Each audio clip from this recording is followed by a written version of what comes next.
Y Dios, que nos ha dado un precioso privilegio de que este pueblo podamos reunirnos con un especial propósito, y es conocerlo a Él. Por eso la Escritura nos habla de que no seamos simplemente oidores, sino hacedores ¿de qué? De su palabra. Y hacedores tienen que ver cómo Dios va revelando su palabra y la va haciendo vida y la va haciendo una expresión de todo lo que es Cristo en cada una de nuestras vidas. Y va haciendo Dios una obra maravillosa en todos nuestros corazones. Y esta es la vida eterna, que te conozcan a ti, el único Dios verdadero, y a Jesucristo, a quien has enviado. ¿Cuál es el maravilloso deseo de Dios? Que tú y yo le conozcamos.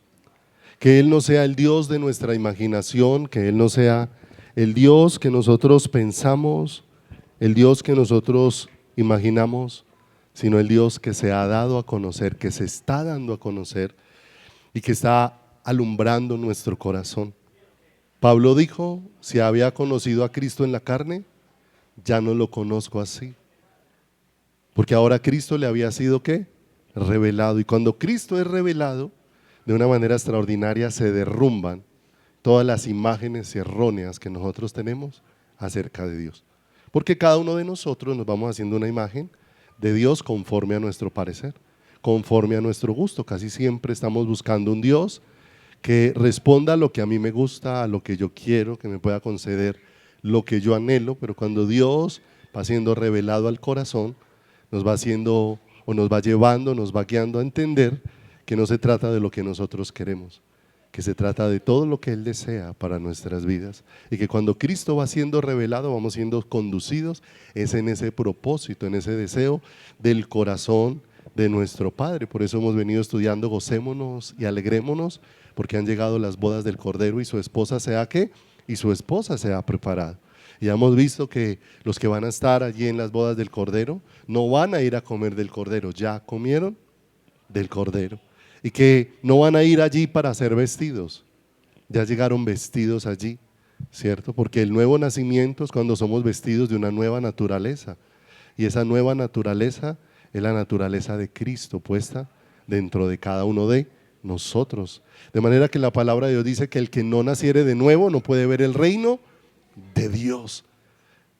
Dios nos ha hecho nacer de nuevo al traer la naturaleza de su Hijo a cada uno de nuestros corazones y a cada una de nuestras vidas, de manera que llegamos allí vestidos, no vestidos con ropa, no vestidos de ningún accesorio adicional, llegamos vestidos de la naturaleza de su Hijo amado, que es lo que Dios nos ha provisto, en el que Él tiene toda la complacencia de ¿quién? La complacencia de su corazón. Todas las promesas de Dios han hecho posible que tú y yo seamos partícipes de la naturaleza divina. Y toda la naturaleza divina ha sido expresada por medio de la vida de Jesucristo. Por eso todas las promesas de Dios son en Él sí y en Él amén. Todas las promesas de Dios se cumplen única y exclusivamente ¿en quién? En Jesucristo. ¿Y a dónde nos trajo Dios? A Cristo, para que en Cristo nosotros seamos partícipes de todo lo que Él ha prometido. Mis amados, y todo lo que Él ha prometido es Él. El regalo glorioso de la salvación no son cosas que nosotros recibamos. El hombre puede ganar el mundo entero, pudiese escriturársele a una persona toda la tierra, es más, pudieran escriturarle el universo entero y aún esa persona sigue siendo tan vacía como si no tuviera absolutamente nada, porque lo creado nos llena el corazón. Nosotros fuimos dispuestos para que el corazón nuestro sea lleno por el Creador. Por eso no te lamentes por ninguna situación. El lamento nuestro es porque mi corazón no está experimentando la plenitud de Dios, y que eso me lleve a humillarme delante del Señor. Señor, hazme consciente. La Escritura dice que Dios dio a Cristo como cabeza de la iglesia, la cual es su cuerpo, y todo ese cuerpo somos ¿quién? Somos nosotros. No es un lugar físico, porque Dios no habita en templos hechos por manos de hombres.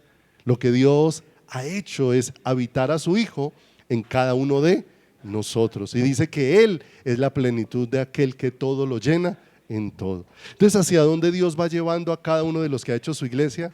A experimentar la plenitud que solamente Jesucristo puede producir. Dios es un ser pleno en sí mismo que no necesita nada, absolutamente nada, pero nos creó no porque nos necesitara a nosotros, nos creó porque nos quería hacer partícipes de toda la plenitud que hay en ¿quién? Que hay en Él. Y eso es un regalo maravilloso de parte del Señor. Y hemos venido perseverando en Hechos 2:42, perseveraban en la doctrina de los apóstoles, perseveraban en la comunión unos con otros, perseveraban en el partimiento del pan y en ¿qué? Y en las oraciones, ¿cierto? Y que la salvación tiene que ver con la obra que Dios hace en el corazón humano. Esto no lo puede producir ningún ser humano, ni en sí mismo, ni ningún ser humano lo puede producir en otro ser humano. Por eso la Escritura dice que a los que le recibieron, a los que creen en su nombre, les dio potestad de ser hechos hijos de Dios. No por voluntad de carne, no por voluntad de sangre, no por voluntad de varón. De manera que el ser hechos hijos de Dios no procede del hombre. El ser hechos hijos de Dios procede de Dios mismo.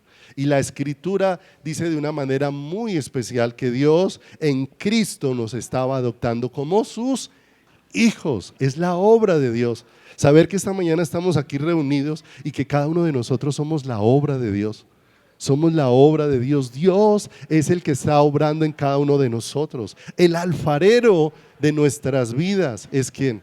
Es el Señor. Está obrando muchas cosas en muchas áreas, según Él conoce cada una de nuestras vidas y según Él sabe cuáles son las áreas o los terrenos por los que necesitamos transitar de su mano, y terrenos donde Dios va quebrando todo lo que yo soy para que se manifieste todo lo que Él es. Dios va quebrando algo que a nosotros nos cuesta demasiado soltar, nos cuesta demasiado rendirnos a eso, y es que va quebrando la autosuficiencia, ¿cierto? Lo más difícil para un ser humano en lo natural es tener que depender de otros, ¿cierto? Entonces fíjese que lo que más le cuesta a un ser humano es eso, porque eso es un acto de humillación. Para usted depender de otro necesita ¿qué? Humillarse, ¿cierto? Y a veces no nos gusta buscar la ayuda de alguien porque no me gusta humillarme, ¿cierto? Y la palabra de Dios, ¿qué dice?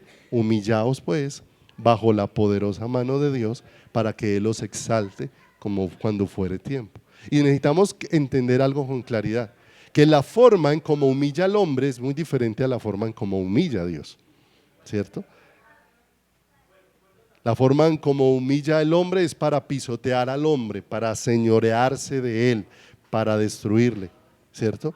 Y la forma en cómo Dios te lleva a humillación es para destruir en ti lo que no te deja disfrutar de la vida que Él te provee. Y es de una manera especial, de manera que Dios va quebrando, es lo que no nos está dejando disfrutar de ¿quién?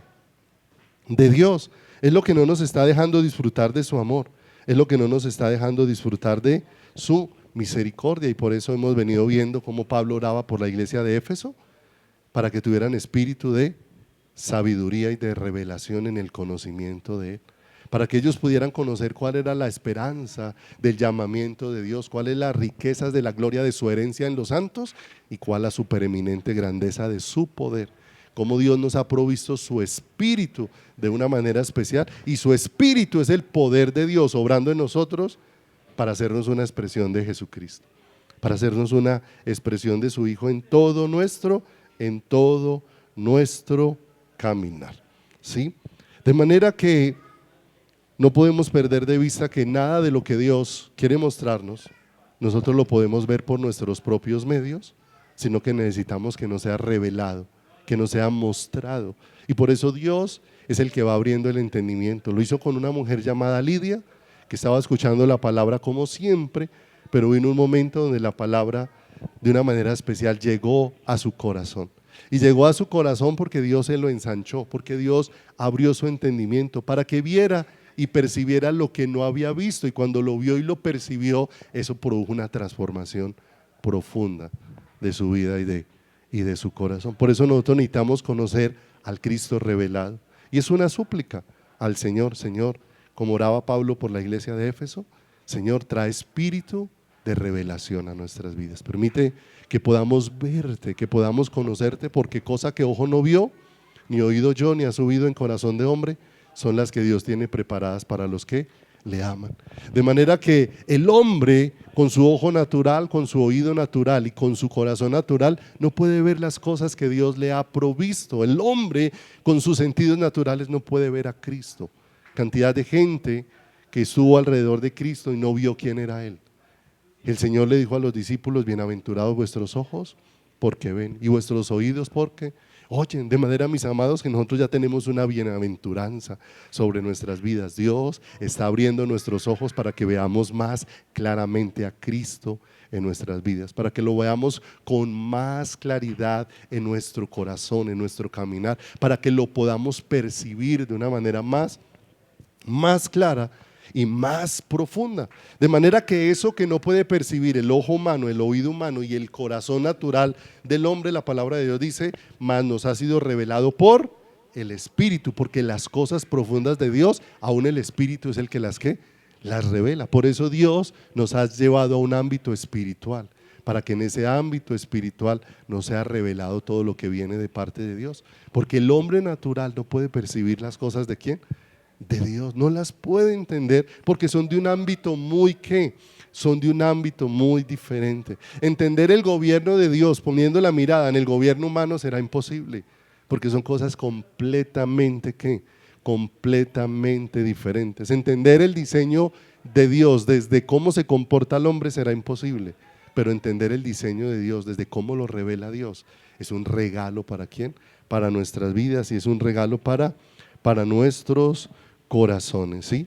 De manera que solo es redimido lo que toca la vida del Hijo, nada más, no lo que toca al hombre. Solo es redimido lo que toca la vida del Hijo, y solo hay reconciliación con Dios, solo, única y exclusivamente por medio de ¿qué? Por medio de su Hijo. De manera que no nos reconcilian con Dios las actividades, no nos reconcilian con Dios las ceremonias, no nos reconcilian con Dios cualquier cosa que nosotros podamos hacer. Lo que nos reconcilia con Dios es el Señor Jesucristo. La Escritura dice que Dios estaba reconciliando consigo al mundo por medio de Jesucristo. Solo hay un reconciliador, y se llama ¿quién? Jesús. Por eso cada día Dios nos va abriendo el entendimiento para que Jesús sea el deseo de nuestro corazón. Cuando Jesús dijo: cuando yo fuere levantado, atraeré a todos a mí mismo. Y qué hermoso, cuando la luz de Cristo va resplandeciendo sobre nuestros corazones, Dios va despertando un deseo en el corazón de su iglesia por Cristo, por conocerle, por experimentarle, por entender todo lo que por medio de Cristo nos ha sido ¿qué? Provisto. De manera que Dios prepara muchos escenarios en nuestra vida para que nosotros lo veamos, lo conozcamos, para que nosotros nos relacionemos con Él, de manera que Dios obra de manera particulares. Y cuando hablamos de que Dios obra de maneras particulares, nosotros necesitamos mucho pedirle al Señor que nos permita conectar con Él. Y conectar con Él, porque las maneras de Dios no son las de los hombres. Por eso Él dijo: mis pensamientos no son tus pensamientos, mis caminos no son ¿qué? Tus caminos. El hombre estaba viendo a Dios y estaba pensando en Dios de una manera completamente diferente a como es Dios. Pero el Señor ha venido trayendo luz, ha venido abriéndonos su palabra, ha venido abriendo el entendimiento de cada uno de nosotros para que lo que no habíamos visto antes, ahora lo podamos ver. Allá el día que Jesús estaba siendo crucificado, dentro de toda esa multitud había un centurión. Y aquel centurión aquel día experimentó algo glorioso de parte de Dios. Dios le abrió sus ojos. Y aquel centurión, mirando la cruz, pudo decir: este verdaderamente era el Hijo de Dios. Y esa expresión solamente pudo venir porque vino un momento de Dios para que él viera lo que no había visto hasta ese momento. Y eso derrite el corazón, eso enamora, porque eso ya no nos lleva a perseguir una religión, ya no nos lleva a perseguir una doctrina, nos lleva a anhelarlo, a desearlo, a buscarlo, porque el único deseado de todas las naciones es ¿quién? Es Él. Y Dios lo que está despertando en la vida espiritual es un deseo profundo ¿por quién? Por el Señor. Donde cuando Pablo empezó a experimentar ese deseo, Pablo empezó a ver que todo lo demás es como si no tuviera valor, comparado con ese tesoro tan glorioso que él estaba encontrando. Entre menos vemos el valor de Cristo, más valiosos se vuelven los tesoros terrenales, ¿cierto? Por eso, en la medida en que Cristo sea revelado, vamos a ser librados de las ambiciones necias del corazón, porque todas las tenemos.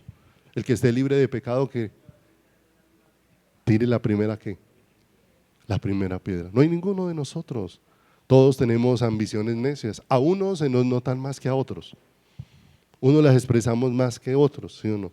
Pero ¿qué es lo que nos va a librar de toda la necedad de nuestro corazón? La luz de ¿quién es? Jesucristo. Esa revelación maravillosa va a ir librando, porque entre más vamos viendo quién es Él, más Él se va convirtiendo en el deseo de nuestro corazón. ¿Qué dice la Escritura? Y por todos murió, para que los que viven ya no vivan para sí, sino para aquel que murió y resucitó por ellos.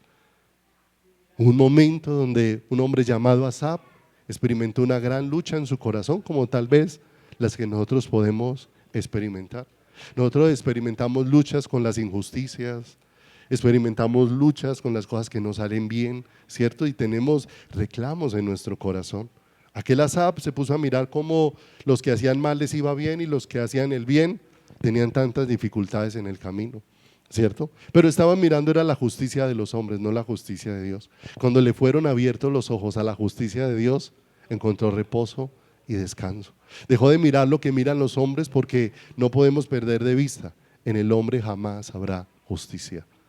No hay justo ni aún uno, solamente justo es ¿quién? Solamente es justo. Nosotros aparentamos ser justos, aparentamos a tener actos de justicia, aparentamos ser equitativos con todo el mundo, pero es solo una apariencia. En el fondo no es una realidad, porque cuando nos pesa en el corazón nos damos cuenta hacia dónde está inclinado ¿qué?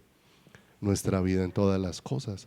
Pero mire lo hermoso, cuando la justicia de Dios alumbró el corazón de Asaf, Asaf encontró reposo, porque él dijo: aún estuve a punto de resbalar y aún estuve a punto de caer cuando quise tomar ese camino, pero cuando Dios le hizo claro su camino, ahora él dijo: ¿a quién tengo yo en los cielos sino a ti? Y fuera de ti nada deseo en la tierra. ¿Se da cuenta lo glorioso? Que la revelación de Cristo nos lleva a tener un deseo cada vez mayor. Estamos en esta tierra, pero no somos ¿de dónde? No somos de esa. Y ahí es donde entendemos por qué el Señor dijo: no hagan tesoros, porque el que va teniendo luz de Cristo deja de hacer tesoros que terrenales. Todos pasarán, todos dejarán de ser, todo se desvanecerá, ¿cierto? Hace unos años había conocido, o había por lo menos visto a una persona que era muy reconocida, tenía mucha fama, había sido un médico muy importante, un cirujano, ¿cierto? Y un día pasé por cierto lugar y había un señor que iba caminando así como, y el señor iba como con la mirada perdida. Le pregunté a otra persona quién era esa, y cuando me contó quién era esa persona, ¿dónde quedó todo lo que él un día llegó a alcanzar a hacer? ¿Cierto? ¿Dónde llegó? Entonces no estoy diciendo que no haga las cosas como para el Señor en tu trabajo, en tu hogar, ¿cierto? Porque jamás el tema es que abandones lo que Dios quiere hacer y obrar en tu vida. Tal vez Dios te dio una profesión y en esa profesión Dios desea glorificarse Él a través de lo que está haciendo en tu vida. Pero vemos como toda la gloria del hombre se desvanece, que la gloria del hombre es como la hierba que hoy es y mañana se recoge y se echa ¿en qué? Y se echa en el horno. Pero la gloria de Dios no se desvanece, la gloria de Dios va en aumento. Miren, nosotros cada vez podemos perder más cosas de aquí, pero estamos ganando más de allá, ¿cierto? Porque la gloria de Dios no se mide en éxitos terrenales, La gloria de Dios se mide en la manifestación gloriosa de Jesucristo en cada una de nuestras vidas. Ahí es donde la gloria de Dios está siendo visible. Y eso va en tanto aumento que cuando partamos de esta tierra seremos librados de estos cuerpos que aún hayan participado de gloria del Señor y seremos revestidos de cuerpos incorruptibles en el cielo. Entonces siempre iremos ¿de qué? En aumento. Iremos siempre hacia algo mayor, porque no es una gloria terrenal, es una gloria celestial, que tiene que ver es con todo lo que Dios ¿qué? Es. Pero Dios tiene maneras particulares ¿de qué? De obrar, tiene manera particular de hacer las cosas, y eso hace que cuando uno va estudiando la palabra, Dios no es predecible. Nosotros somos los que creemos saber qué es lo que Dios va a hacer y cómo Dios lo va a hacer, ¿cierto? Porque nosotros estamos pensando que Dios va a actuar como yo pienso, pero Dios no es predecible. ¿Y sabe por qué no es predecible? Porque la mayor parte de las historias de la Biblia, cuando usted las mira, usted dice, ese actuar no era sino de Dios. Ese actuar, si fuera dependiendo del hombre, no sería, ¿cierto? Si tuviera la oportunidad de escribir un libro narrando todos los sucesos de cómo se dio la creación, todos los sucesos de cómo se formó absolutamente todo, ¿cierto? Tal vez nosotros tendríamos una gran introducción, ¿cierto? De cómo llegué a esa conclusión, de cómo llegué a saber todo eso, pero cuando Jesús escribió su libro, cuando Dios escribió su libro, ¿cierto? Él empezó hablando de quién es Él. En el principio, Dios, ¿cierto? Y entonces cuando esperábamos que Dios hiciera algo diferente, Dios no nos trajo un cúmulo de cosas, sino Él de una vez dijo, soy yo. En el principio Dios. Y de una vez manifiesta diciendo que hizo Él, creó los cielos y ¿qué? Creó los cielos y la tierra.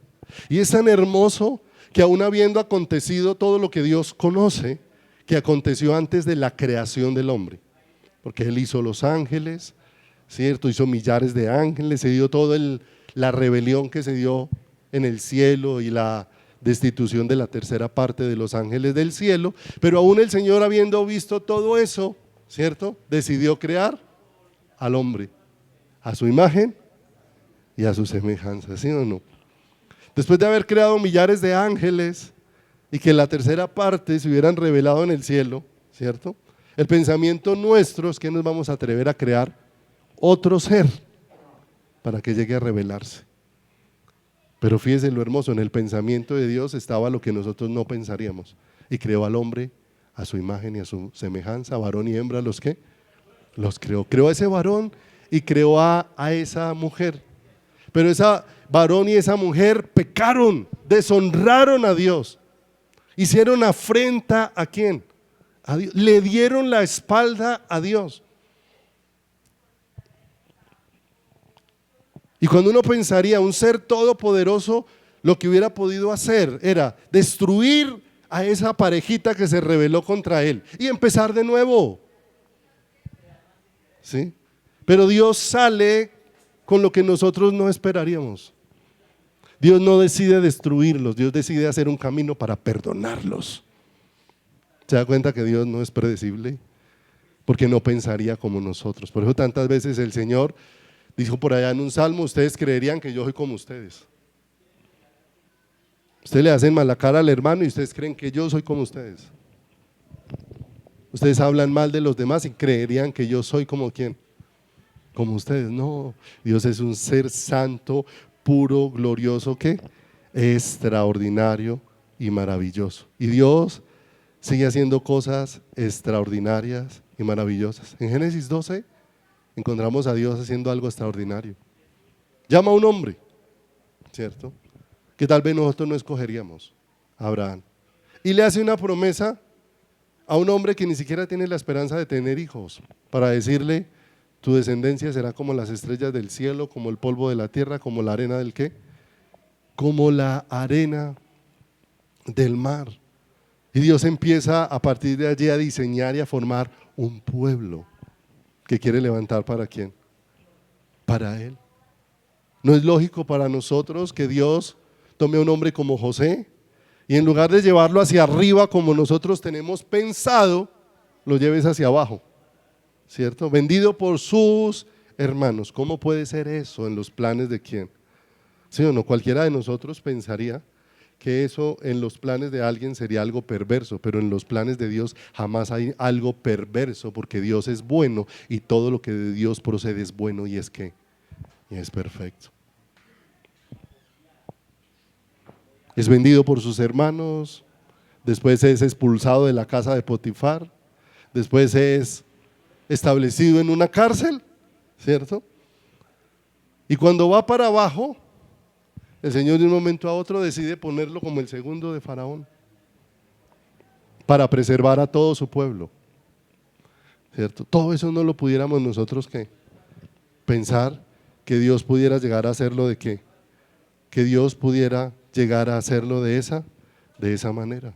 Como el Señor toma a unos jóvenes que han sido llevados cautivos cuando fue invadido Israel y Judá, ¿cierto? Y hay unos hombres que han sido llevados a Babilonia, Sadrach, Mesach, Abednego, ¿cierto? Azarías, Misael y Ananías, sus nombres originales, y Daniel.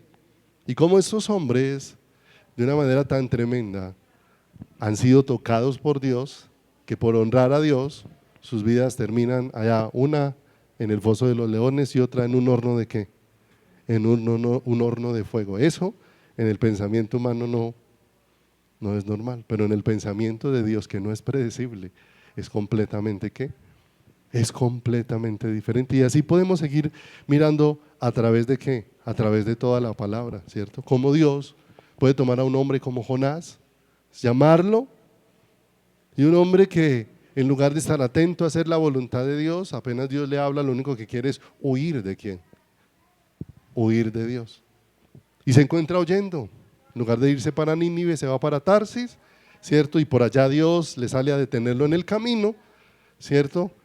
Y después Dios lo coloca en el vientre de un pez, ¿cierto? Y hace posible lo que no es posible para el ser humano.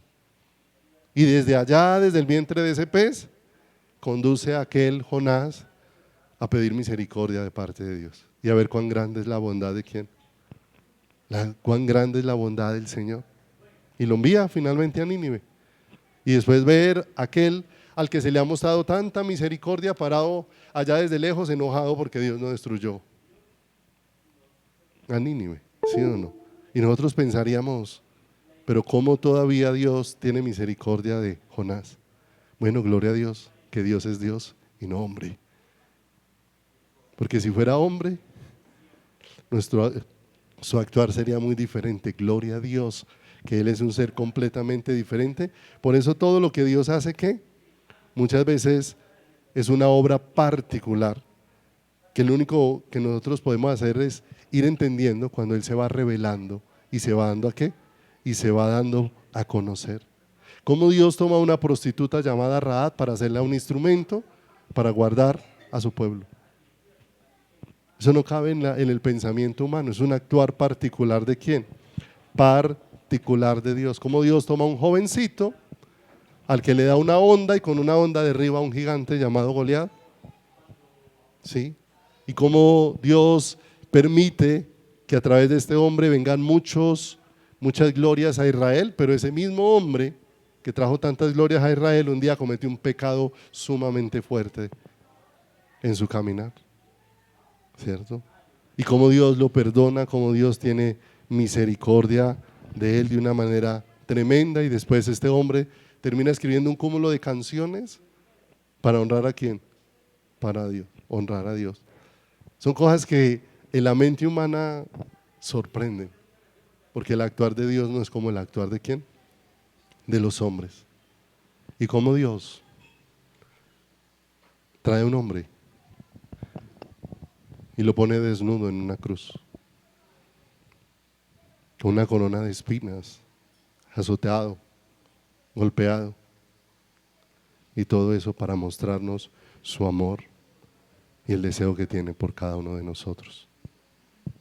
Eso no lo explica la mente humana, eso no lo explica el corazón humano.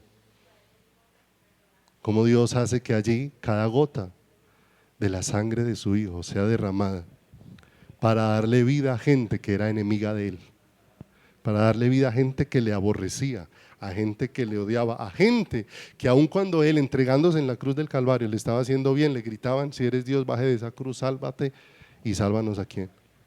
Y sálvanos a nosotros. El obrar de Dios es muy particular. Dios no es predecible. Cuando todas esas cosas alumbraron el corazón de Pablo, Pablo está asombrado, está maravillado. Oh, profundidad de las riquezas, de la sabiduría de Dios. O sea, cómo sorprende ver el actuar de Dios tan tremendo, tan extraordinario, tan glorioso sobre la vida de nosotros. Y cómo Dios prepara escenarios para revelarse a nuestro corazón de una manera profunda. De una manera, no sé si estás viendo los escenarios de tu vida. Si estás viendo los escenarios, vamos, ubíquese ahí en Juan capítulo número 11. Juan capítulo número 11.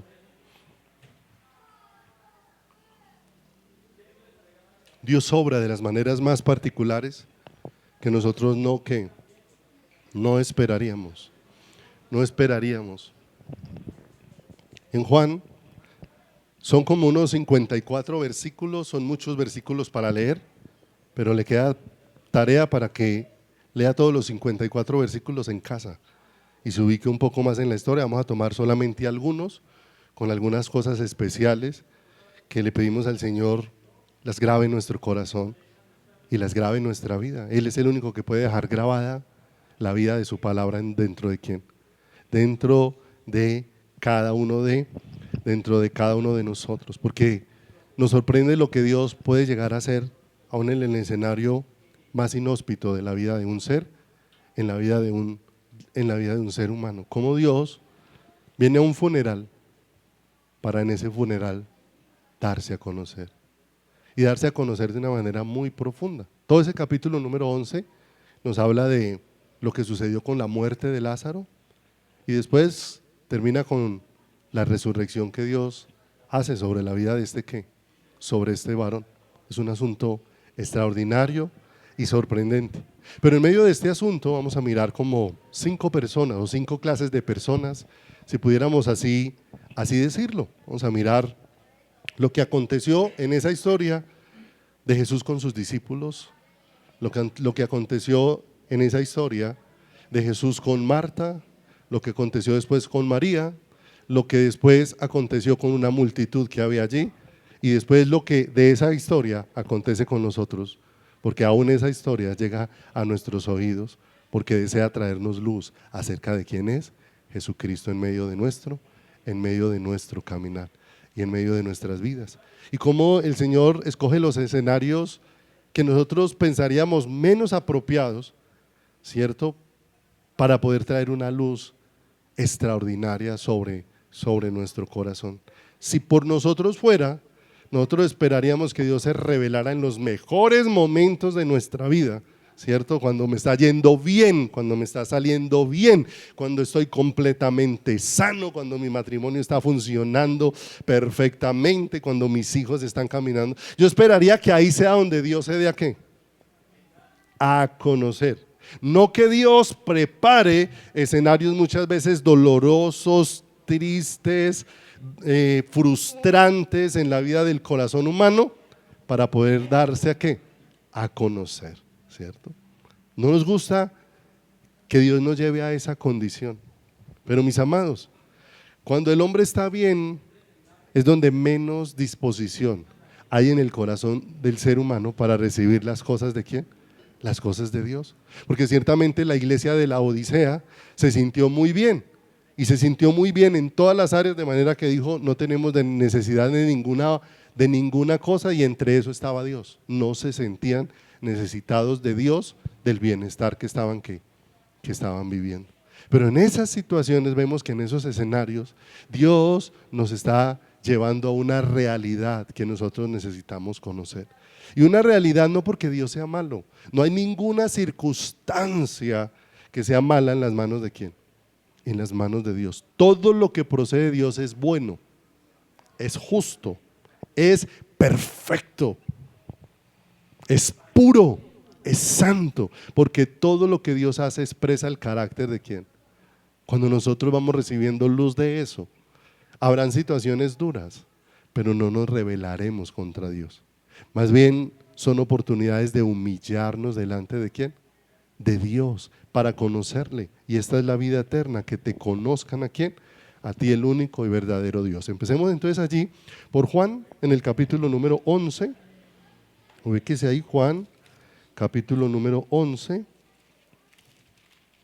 en el versículo número 3.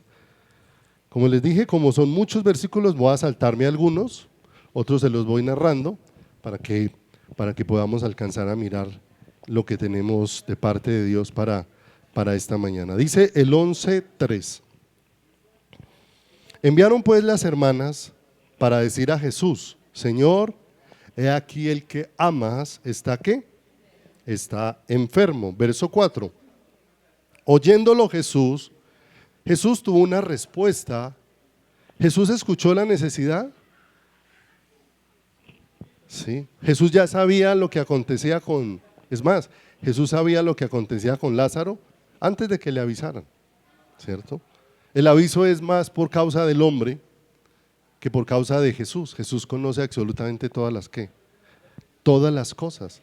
Oyéndolo Jesús dijo: esta enfermedad no es para muerte, sino para la gloria de Dios, para que el Hijo de Dios sea ¿qué?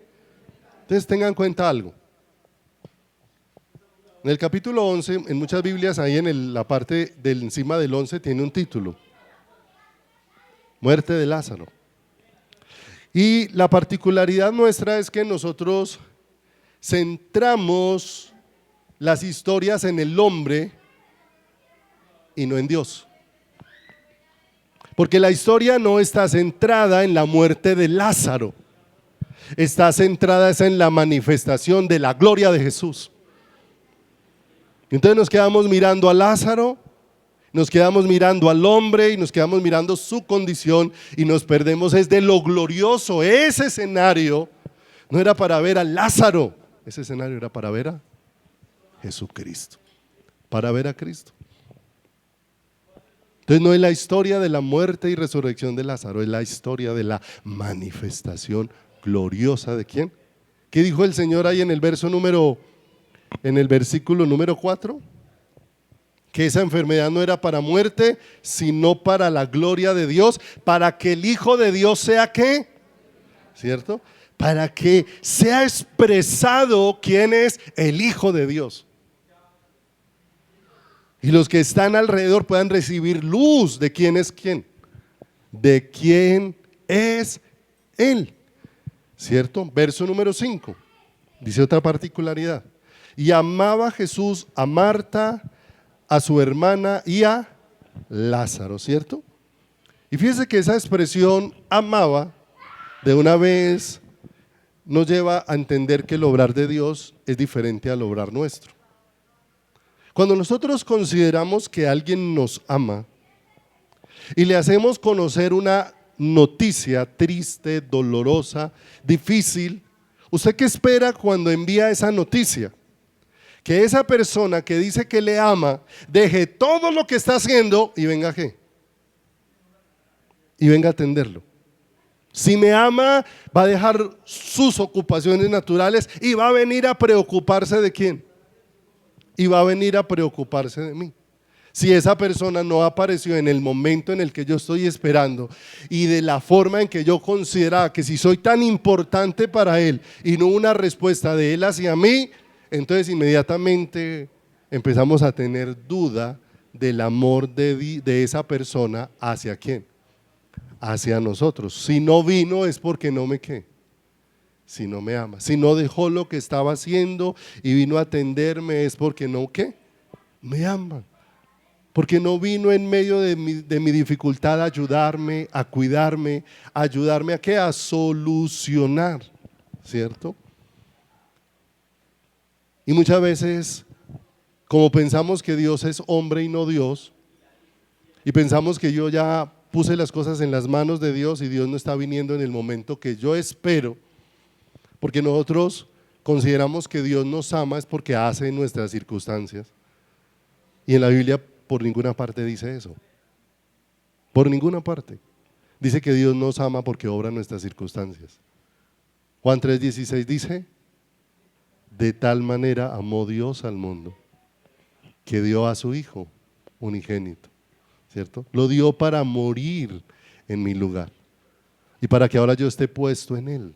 De manera que Dios no me muestra su amor cuando las cosas me salen bien. Dios me mostró su amor poniendo mi vida en la vida de su Hijo. Poniendo mi vida en la vida ¿de quién?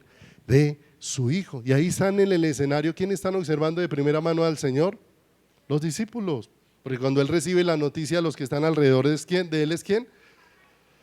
Los discípulos son los que están con Él. Y ahora hay otra situación que me llamó la atención. Porque de acuerdo pues a muchos históricos bíblicos, se dice que a Lázaro era el hermano menor de esa casa. Y muchas veces, ¿qué consideraciones se tiene con el menor? ¿Cierto?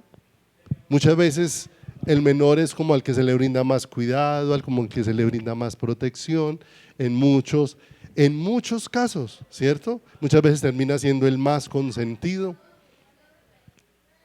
Tiene sus excepciones, pero en muchos casos sucede así. De manera que, ¿qué lugar pudieran ocupar en el corazón de Marta y María Lázaro? ¿Cierto? Siendo su hermano ¿qué? Su hermano menor. Dice el verso número 6, pase ahí más adelantico. En el verso número 6. Y cuando oyó pues que estaba enfermo, ¿qué dice ahí? ¿Cómo quedaríamos nosotros? Usted le avisa a sus hijos que se enfermó y aparecen a los 3 días. ¿Cierto? ¿Cómo quedaríamos nosotros?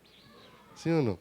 Y aquí dice que Jesús escuchó la noticia y fuera de eso a propósito se quedó. Porque el obrar de Dios no es como nosotros pensamos, es un obrar particular. Por eso necesitamos conocer a quién, a Dios, descansar en su providencia, descansar en su soberanía, porque no hay nada que Dios haga en lo que Dios llegue tarde, en lo que Dios llegue fuera de tiempo, fuera de lugar. No, Dios todo lo hace perfecto, ¿cierto?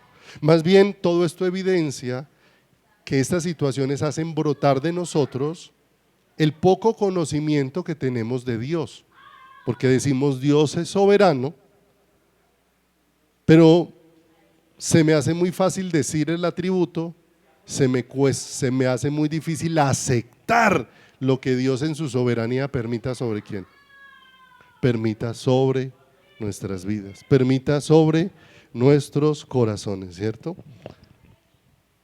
¿Quiénes escucharon eso de que Jesús se demoró 2 días? Los discípulos. Y los discípulos están ahí escuchando ¿a quién? Están escuchando al maestro. Cuando todos esperarían que parara todo para que se fuera, Jesús, ¿qué? Jesús se detuvo. Amados, la forma de pensar de nosotros es que nosotros estamos centrados en nosotros ¿qué? En nosotros mismos. Y como estamos centrados en nosotros mismos, pensamos que cuando pase algo se nos atienda inmediatamente, ¿cierto? Se nos atienda de la manera más rápida, ¿sí o no? Un día me dio una rabia en una cola en la EPS, porque fui a las urgencias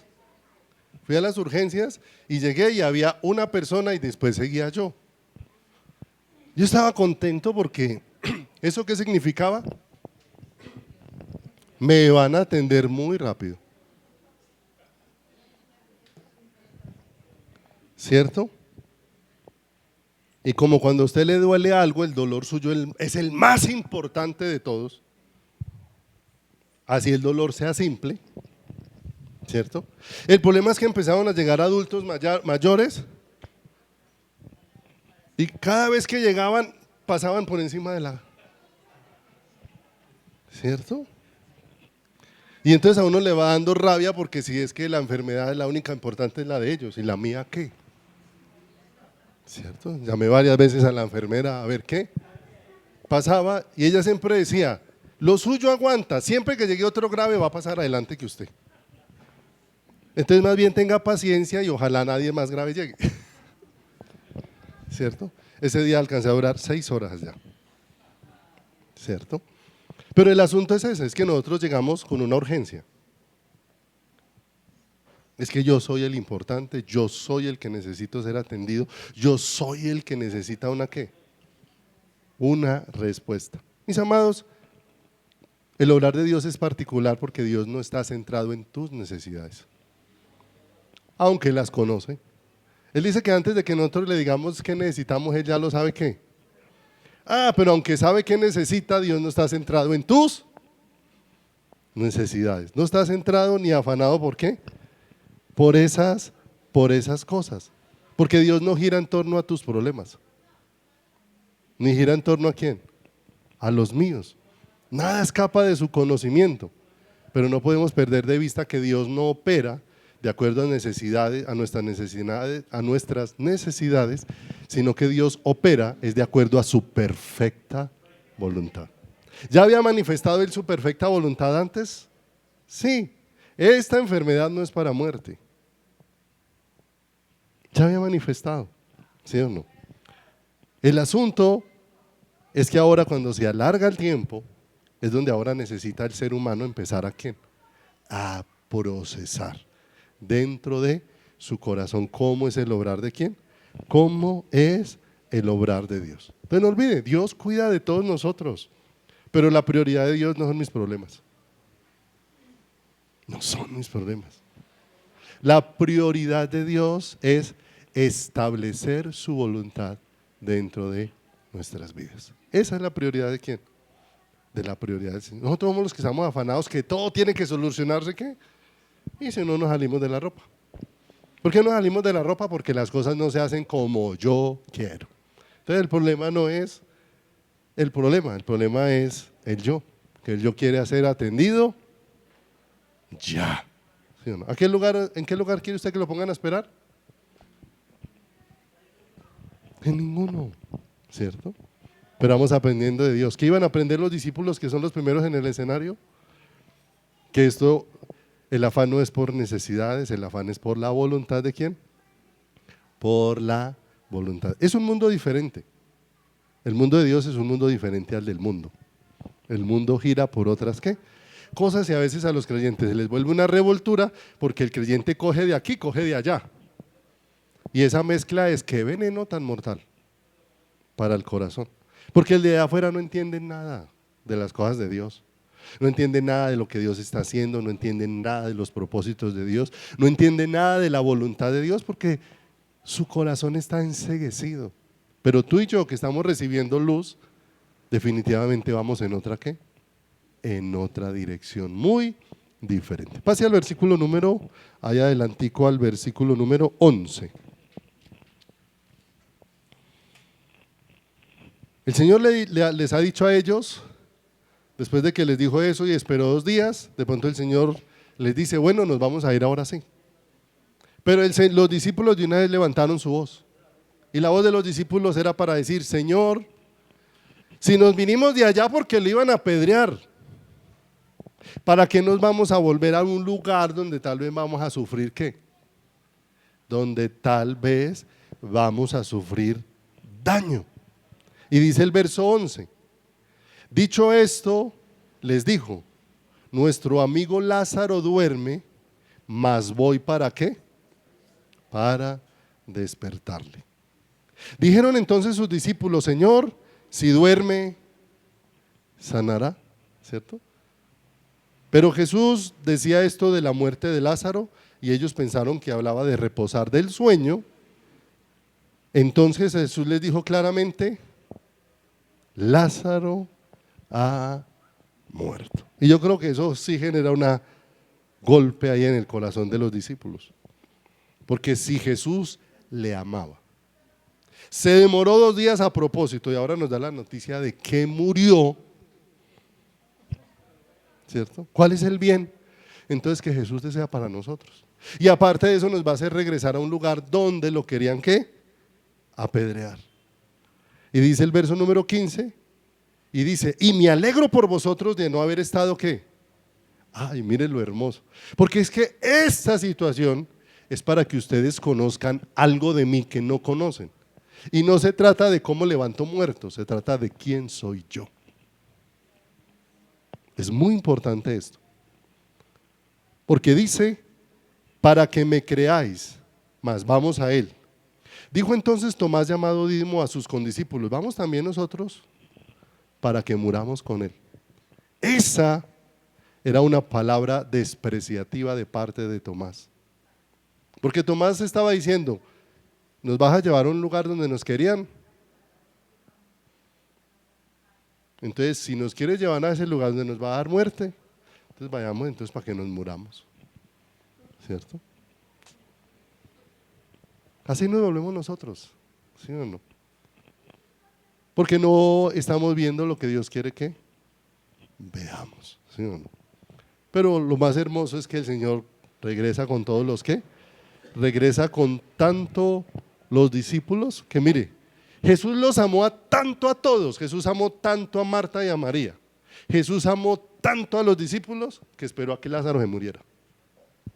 Eso era por puro amor, para que en ese amor ellos conocieran de Jesús lo que no habían conocido. ¿Cierto?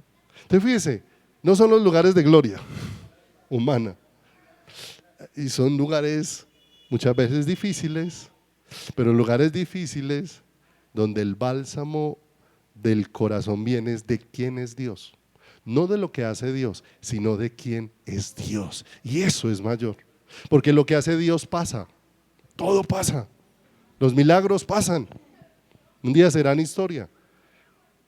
Que Dios abrió el mar es historia, que Dios detuvo el sol es historia, es historia. Esos milagros pasan, pero lo que es Dios permanece para qué, permanece para siempre. ¿Qué podrían pensar entonces Marta y María?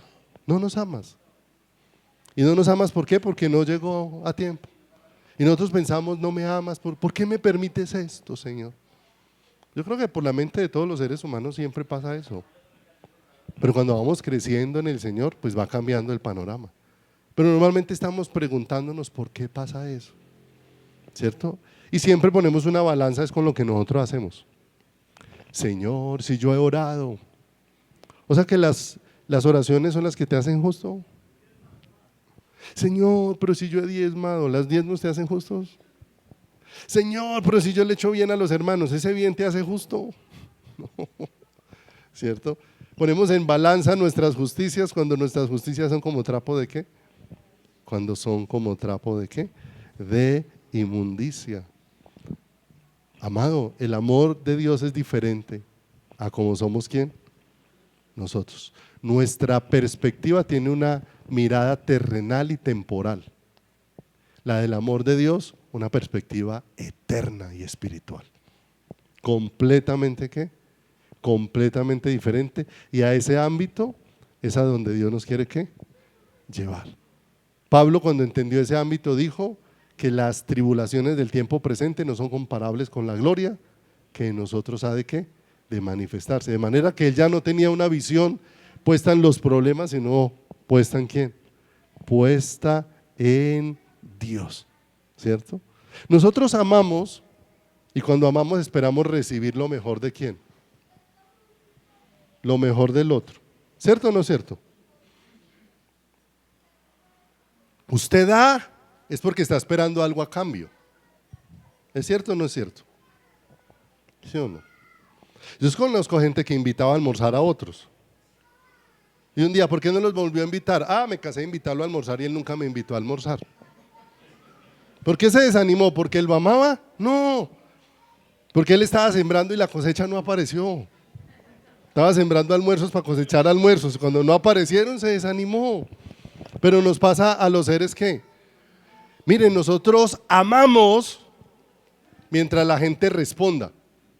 El momento en que alguien no me responda, me acabó el amor por esa persona. Se me acabó. Ese es el obrar terrenal de quién? Del hombre. Pero no es el corazón de quién. El corazón de Dios. El amor de Dios es ¿qué? Diferente. El amor del hombre evita el dolor. No quiero pasar por ahí, no quiero esa tristeza. Pero mire lo hermoso. El amor de Dios pasa por en medio del dolor, que es diferente. El dolor nos hace perder el amor por alguien. Pero mire lo hermoso. Dios pasa por en medio de quién? Por en medio del dolor. Dios pasa por medio de ese escenario, porque tiene un propósito con todo lo que está haciendo, que nosotros seamos como Jesús. Ese es el propósito de Dios con cada uno de qué, de esto, ¿cierto? A nosotros nos da miedo las pruebas, Dios no. Y Dios no se excusa cuando nos hace pasar por ellas. Dios no nos hace pasar por una prueba y después nos sale a la mitad del camino y dice, ay, perdóneme por haberlo hecho pasar por ahí. No, si Dios le está haciendo es un bien. Si Dios lo que está haciendo es ¿qué? Amándolo. Amados, en todo lo que Job vivió, necesitaba conocimiento de ¿quién? De Dios. Lo que necesitaba era la presencia de Dios, y eso es lo que Dios le dio, y ahí fue donde se acabó el problema. El problema de Job finalmente no era su familia, no eran sus posesiones, no eran su salud. Era que no tenía conocimiento de quién. Cuando vino conocimiento de Dios y una manifestación gloriosa de la presencia de Dios, se acabaron sus problemas. Miren lo hermoso. Entonces, todo lo que Dios permite tiene un propósito, que le conozcamos y que seamos conscientes de su qué, de su presencia. Está Pablo en un barco. Dice que el clima se ha hecho muy difícil. Creo que, si no estoy mal, dice que llevan 14 días en que no ven la luz del sol. O sea, ha estado tan oscuro y tan pesado sobre el mar, ¿sí? Se les acabó la comida. Están en ese barco 200 y no sé cuántas más personas, dice la narración bíblica, ¿sí? Y en medio de una situación de esas, en medio del mar, ¿que para dónde uno coge?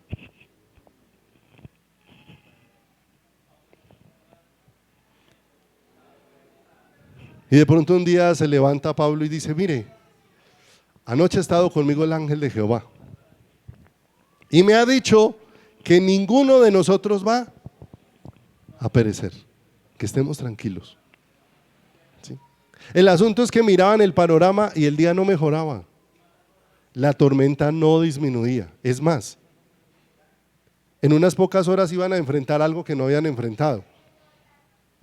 El barco se iba a hacer trizas. Llegaron a un lugar de 2 aguas, dice, y el barco se destruyó. ¿Y qué había dicho el Señor? Ninguno va a perecer. El problema es cuando hacen una encuesta en el barco y la mitad no saben nadar.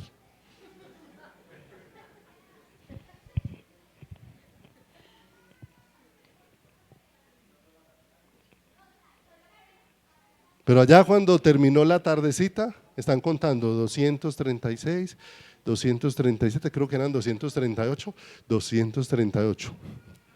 No cesó la tormenta, el barco se hundió y aquí estamos todos salvos. ¿Se da cuenta?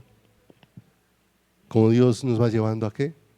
A conocerle y a poner la esperanza. Es más, en ese escenario donde Pablo dice que Dios los llevó a perder toda esperanza en lo que ellos podían hacer, para que su esperanza no estuviera puesta en los hombres, sino en Dios que hace todas las cosas. Glorioso, hermoso. Bueno, avancemos para no demorarnos tanto hoy. Lleguemos hasta donde está Marta. Hacia allá el verso número 20. Está Marta, 11:20. 11:20 de Juan. Ahí seguimos todo en Juan.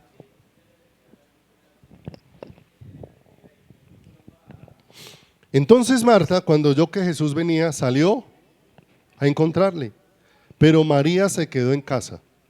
Y Marta dijo a Jesús: Señor, si hubieses estado aquí, mi hermano no habría muerto. Mas ella expresa algo que sabe. Mas también sé ahora que todo lo que pidas a Dios, Dios te lo dará. Jesús de una vez le trae una respuesta: ¿tu hermano qué? Resucitará. Y Marta le dijo: yo sé que resucitará en la resurrección en el día ¿qué? Postrero. Porque nosotros estamos pensando que la vida es eterna, es cuando nos morimos y estamos allá en el cielo. Y hemos perdido de vista que es algo presente para ahora. La vida eterna es ahora. La vida eterna es ahora Cristo en ti. Y estamos esperando cuándo va a venir la vida eterna, y la vida eterna ya vino a tu corazón. Si Jesús ya vino a ti, si la naturaleza de Jesús ya vino a tu vida, ya la vida eterna vino ¿a quién? A tu corazón. Jesús le está hablando de algo que Él va a hacer en el presente, pero ella está pensando de algo que va a pasar ¿en dónde? En el futuro. Y el Señor la está trayendo es al presente. Dios nos quiere traer a un presente. Dios no está esperando que la iglesia sea un pueblo que llegue al cielo a disfrutar de Dios. Dios está esperando que la iglesia sea el pueblo que ahora disfruta de Dios. Estamos en un mundo caído, en un mundo que cada vez es más perverso, pero en un mundo donde la luz de Cristo está alumbrando el corazón de la iglesia para que la iglesia pueda ver a Dios con claridad. Entonces no estamos esperando que va a venir, porque ya vino. Lo que ahora Dios está haciendo es abrir nuestros ojos para que lo disfrutemos. Ya vino el que hace todas las cosas y está delante de Marta, pero Marta está pensando que eso es un asunto ¿qué? Futuro. Pero mire lo hermoso. Él le va a decir algo mayor que lo que va a acontecer en la vida de Lázaro. Mire, es mayor Jesús que lo que va a acontecer en la vida de Lázaro y lo que Jesús va a revelar. Porque a nosotros nos sorprendería ver al muerto de pie, pero ver la luz de quién es el que está ahí. Porque Jesús ahora le va a decir: mire, yo no soy el que resucita muertos, yo soy la resurrección y la vida. El que cree en mí, aunque esté muerto, ¿qué? Vivirá. Él no está hablando de un suceso, Él está hablando es de Él, de lo que Él es. Y esa ocasión es para que ellas conozcan no lo que Él va a hacer en Lázaro, sino lo que Él es, que eso es lo que hasta ahora Marta no conoce. Porque si no nos quedamos en evento, nosotros podemos ver a Dios resucitar un muerto y todavía no ver que Él es la resurrección y la vida. De manera que ahora Dios viene de una manera especial porque se quiere revelar a la Marta afanada y turbada tantas veces, pero que ahora la quiere traer ¿a dónde? Al reposo delante de su presencia, ¿cierto? Hay cosas hermosas en medio de todo esto. En Marta había dolor. Si hubieras estado ¿qué? Pero mire lo hermoso. Hay dolor, pero en medio de su dolor hay honra. Porque ella no salió a hacerle afrenta a Jesús. Ella salió y había un dolor en su corazón, pero ella salió y empezó a sujetarse ¿a quién? A Jesús. Y esto es hermoso, porque nos muestra a dónde debemos correr con el dolor, con la tristeza, con la angustia. ¿A dónde? ¿A los brazos de quién? A los brazos de el Señor, a los brazos de nuestro Salvador. Pase adelantico y miramos un poquito de lo que aconteció con María. Ahí en el versículo 11:28. 11:28. En el 11:28 dice, me cambio aquí. Habiendo dicho esto, fue y llamó a María, su hermana, diciéndole en secreto: el maestro está aquí y te llama.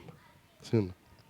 Y mire, ella cuando lo oyó, se levantó deprisa y vino ¿a quién? A él. Jesús todavía no había entrado en la aldea, sino que estaba en un lugar donde Marta lo había encontrado. Entonces los judíos que estaban en casa con ella la consolaban, y cuando vieron que María se había levantado deprisa y había salido, la siguieron diciendo: va al sepulcro a llorar allí. María, cuando llegó a donde estaba Jesús, al verle, ¿qué hizo? ¿Cuál era la costumbre de María? ¿Qué tiene María en su corazón? Dolor. ¿Qué tiene María en su corazón? Tristeza, ¿cierto? Pero con todo y eso, entendió que está delante de uno que es mayor que su dolor y su tristeza. Y es a veces lo que nosotros perdemos de vista, que estamos delante de alguien que es mayor que las situaciones difíciles que nosotros podemos enfrentar. Ella llegó y, como era su costumbre, se postró a los pies de ¿quién? ¿Recuerdan por ahí donde el Señor le dijo a Marta que María había escogido la mejor parte? Estar a los pies de ¿quién? Se postró a los pies de ¿quién? Se postró a los pies de ¿quién? De él, diciéndole: Señor, si hubieses estado aquí, no habría muerto mi ¿qué? Mi hermano. Entonces mire que la respuesta de Jesús para Marta es diferente a la respuesta de Jesús para María. Marta necesita recibir una luz que en su afán no ha entendido. ¿Cuál es el reposo de su corazón? Jesús: yo soy la resurrección y ¿qué? Y la vida, ¿cierto? Pero cuando viene a María, de una manera especial, mire lo que dice ahí el versículo número 33, sigamos ahí en el 33. Jesús entonces, al verla llorando, y a los judíos que la acompañaban también llorando, se estremeció en espíritu y se conmovió. Y dijo: ¿dónde le pusiste? Le dijeron: Señor, ven y ve. Jesús, ¿qué? Entonces mire que la respuesta de Jesús hacia María fue diferente de la respuesta de Jesús hacia quién. Hacia Marta la está llevando a que conozca, ¿cierto?, quién es Él en eso de la resurrección y la vida. Pero a María la está llevando a conocer que Él es el Dios de toda consolación. En el libro de Isaías, en el capítulo 63, verso 9, y me gustaría que lo leyéramos un momento.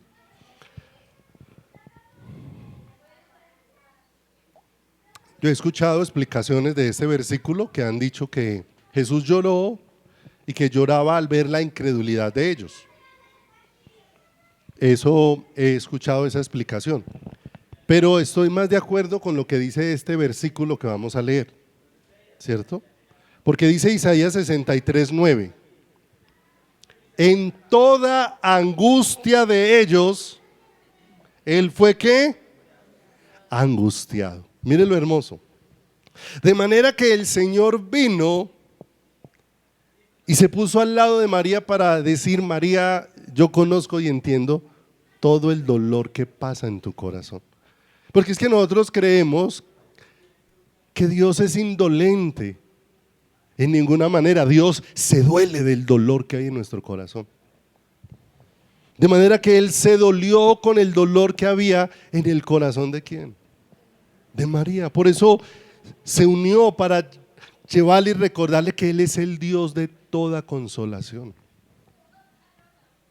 Él es el que conoce todas las cosas, y todas las respuestas para nuestro corazón vienen ¿de quién? Y toda la respuesta para nuestro corazón viene de Él, ¿cierto? A la afanosa, confundida y afanada Marta, Dios le reveló: ¿quién soy yo? La resurrección y la vida. Pero a la María que ha escuchado al Señor, le está diciendo: yo soy el Dios de toda consolación. Qué hermoso. ¿Cómo se da cuenta que no se trata de la muerte de Lázaro? Se trata es de la luz y la revelación ¿de quién? Y de la revelación de el Señor Jesucristo. El Señor ahora dice que abran la tumba. Quieren interponerse para que no la abran, porque han pasado 4 días y de día, ¿sí o no? Cuando habían pasado 2 días, ¿qué le dijo el Señor a los discípulos? Vayamos, porque Lázaro murió. O sea que entre el momento en que recibió la noticia y el momento en que llegó han pasado 6 días aproximadamente. 2 días desde que recibió la noticia hasta que dijo: Lázaro ha muerto. Y ya cuando llegó hace 4 días lo enterraron. se interponen y hiede, ¿cierto? Pero de una manera muy especial el Señor permitió a propósito esto. Los judíos creían que el alma de una persona todavía duraba por ahí 3 días dando vueltas alrededor del cuerpo, y que solo a partir del terminado el tercer día el alma abandonaba el cuerpo. De manera que al cuarto día es el que Él viene a ¿qué? Para que quede evidencia de que esto no era un asunto de hombres, sino un asunto del poder ¿de quién? Del poder de Dios sobre la vida de una ¿qué? Sobre la vida de una persona. Ahí estaban todos los que acompañaban ahora ¿a quién? A María, y estaban viendo todo el suceso, y lo único que el Señor hizo fue hablar y decir: Lázaro, ven ¿qué? Lázaro, ven fuera, ¿cierto? Y ahora podían estar allá Marta y María abrazándole.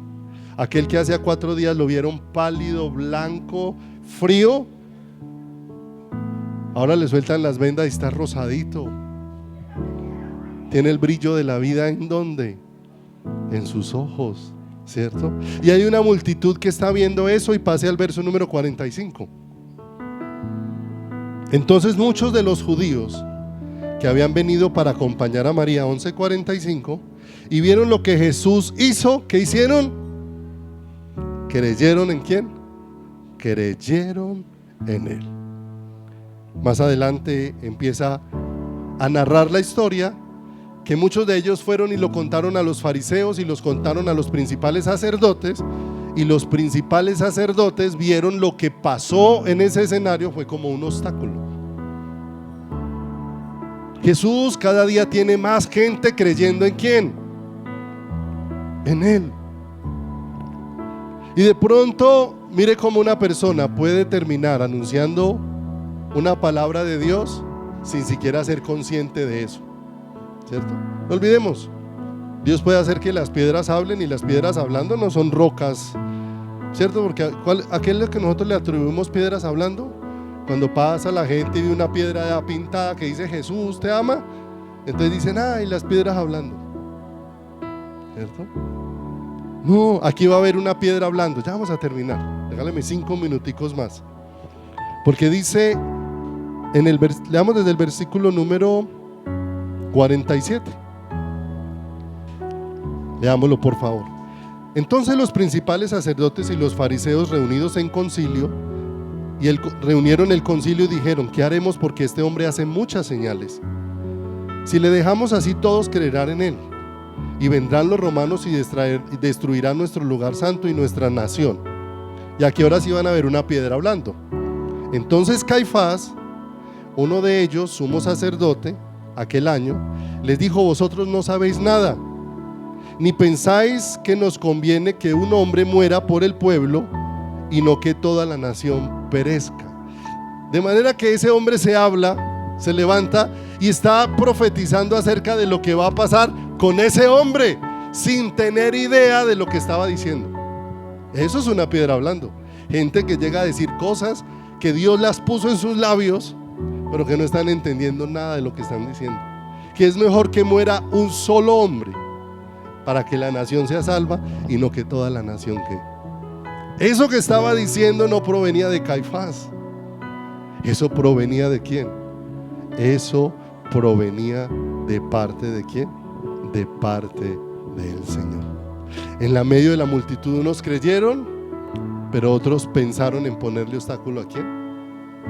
A Jesús. Y ahora viene esta multitud, que somos ¿quién? Que somos nosotros. La multitud que ahora puede ver todo el escenario ¿qué? Completo. Que puede ver al Dios que tiene el control de todas las cosas, porque que llegó justo a tiempo, en el momento perfecto, porque no atiende a las necesidades del hombre, sino a la voluntad del Padre. Jesús vino y dijo: lo que oigo, lo que veo, al Padre eso hago. No vine para hacer mi voluntad, sino la voluntad de ¿quién? Del Padre. Qué hermoso. Y ahora viene y nos deja ver en la vida de Marta cómo Él es la resurrección y la vida, y que ese no es un asunto futuro, es un asunto presente para ahora, en cada uno de nosotros que hemos sido vueltos a la vida por el poder de Dios. A María, Que no importa cuánto sea el dolor que atravesemos, Dios es el Dios de toda la consolación, que se duele también con nuestro dolor y que está ahí en nosotros para darnos consuelo. Que sabe que hay escenarios por los que tenemos que pasar, pero que no estamos solos. Aunque ande por valle de sombra de muerte, yo estaré contigo. Y que hay una multitud que, viendo todo lo que el Señor va revelando, cree en Él de una manera muy especial. Y que nosotros hemos sido llamados por Dios, porque todo en las manos de Dios es una oportunidad para que Él sea revelado a nuestros corazones. Amén.